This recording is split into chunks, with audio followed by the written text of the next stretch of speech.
আমাদের এলাকার অনেক হুজুর জর্দা খান, খিতাল লাগি খান। আপনারা ইতা বালা না, ইতা সারি দাও। জর্দা খাওয়া কি জায়েজ? আপনার মতামত কি?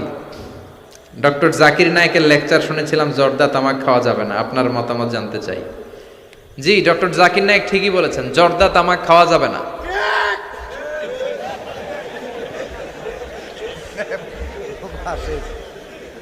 জর্দা তামাক খাওয়া যাবে না, কারণ সিগারেট খাওয়া হারাম, তাই না? যদিও অনেকে হারাম বলতে চায় না, মাকরুহে তাহরিমি বলে। মাকরুহে তাহরিমি বললে তো একই কথা, করিবুন ইলাল হারাম, হারামের কাছাকাছি। তো সিগারেটে যেটা পুরে পুরে খায়, আগুন দিয়ে পুরায় খায়, জর্দার মধ্যে ওটা আস্তে আস্তে চাবায় খায়। কথা বলেন। তো সিগারেট যদি হারাম হয়, জর্দা তো আরো আগে হারাম। এই জর্দা, সিগারেট এগুলোর সাথে মুসলমানের সম্পর্ক নাই। এই সিগারেটের যে ধোঁয়া, এটা জাহান্নামের আলামত। ধোঁয়া পাওয়া যাবে কই? কথা কয় না। জাহান্নামে থাকবে আগুন। সিগারেট খেতে কি লাগে? আগুন খায়, আগুন পেটের ভিতরে ঢুকে, আসে না নাই? পৃথিবীতে সিগারেটটা এমন একটা খাবার, এই একটা খাবারই শুধু টয়লেটে বসে খাওয়া যায়। কথা খুব কা, তাই না? সিগারেট ছাড়া কোনো জিনিস কেউ কোনোদিন টয়লেটে বসে খায় না, শুধু সিগারেটই খায়। আবার সিগারেট হয় টোবাকো প্ল্যান্টস থেকে, মানে তামাক পাতা থেকে। তামাক গাছ আসেনি এখানে? তামাক গাছ যেখানে চাষ করে ওইখানে কোনো বেড়া দেওয়া লাগে না, ওটা ছাগলও খায় না। ছাগলেও খায় না, ছাগলও মুখ দেয় না।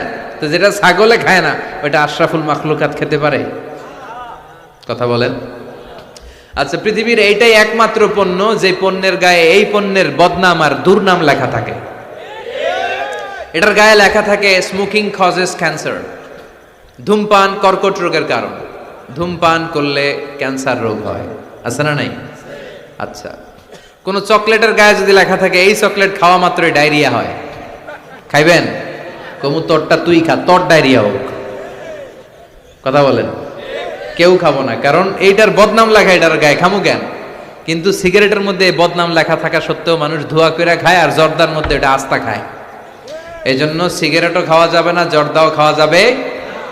কোন আলিম যদি খান, এটা ঠিক না। ওই ভাইকে বলবো আপনি ছেড়ে দেন, আস্তে আস্তে অভ্যাস করেন, পারবেন। একবারে ছাড়া যায় না। কথা বলেন। অনেক দিনের অভ্যাস। যে বেটা প্রতিদিন 10টা গোল্ড খায়, কয়টা? আরে কালকে যদি ছাড়তেই হবে, ওকে আমার মাইরা ফেলান, আমি মরে যাব, তারপরে ছাড়তে পারবো না। ওরে খাইতে দিতে হবে। কি দিতে হবে? ওরে কমায় কমায় খাইতে দিতে হবে। ওরে বলতে হবে কালকের থেকে 9টা করে খান। কয়টা করে? যে 10টা খায়, ওর 9টা খেলে চলবে না? চলবে। পরের সপ্তাহে 8টা করে খান, এরপরের সপ্তাহে 7টা। ওরে খাইতে দিতে হবে কয়েক মাস, তারপরে 5টা, এরপরে 2টা। যেই সপ্তাহে ও 2টা করে খায় অভ্যস্ত, এরপরের সপ্তাহে একটাও খাইতে পারবে, ঠিক কিনা? যেই সপ্তাহে ও 1টা করে খাইলেও চলে, এরপরের সপ্তাহে না খাইলেও চলে।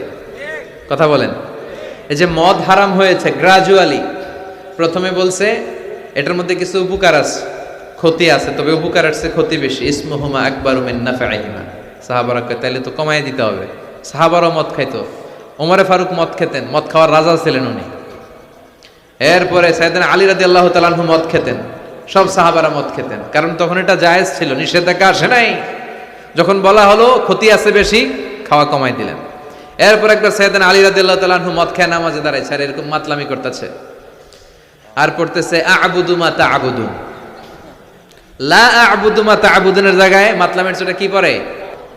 আ'বুদু মা তা'বুদুন। লা আ'বুদু মা তা'বুদুনের অর্থ হলো কাফিরেরা, তোমরা যে মূর্তির পূজা করো আমরা ওটার পূজা করি না। উনি লা বাদ দিলে অর্থ হয়ে গেছে তোমরা যেটার পূজা করো আমরা ওইটারই করি। ভেজাল আছে না নাই? এখন নামাজের পরে সবাই যে ধরছে বিশ্বনবীরে, দেখেন আপনার জামাই কি করছে। তখন আয়াত নাজিল হলো লা তাকরাবুস সালাতা ওয়া আনতুম সুকারা। মদ খাইও, তবে মদ খাইয়া নামাজে দাঁড়াইও না। তখন 5টা টাইমে মদ খাওয়া নিষেধ হয়ে গেল, কারণ নামাজ কয় ওয়াক্ত? 5 ওয়াক্ত খাইতে পারে না, রাতে ঘুমানোর আগে একটু একটু খায়। এরপরে আল্লাহ ইন্নামাল খামরু ওয়াল মাইসির ওয়াল আনসাব ওয়াল আজলাম রিজসুম মিন আমালিশ শাইতান ফাজতানিবুহু। এরপর চিরকালের জন্য মদ জু আল্লাহ হারাম করে দিলেন। আল্লাহ একবারে হারাম করলে ভয়ঙ্কর অবস্থা হতো, আল্লাহ ধীরে ধীরে হারাম করলেন। তো যারা এই জর্দা সিগারেট খান তারা আস্তে আস্তে কমাবেন।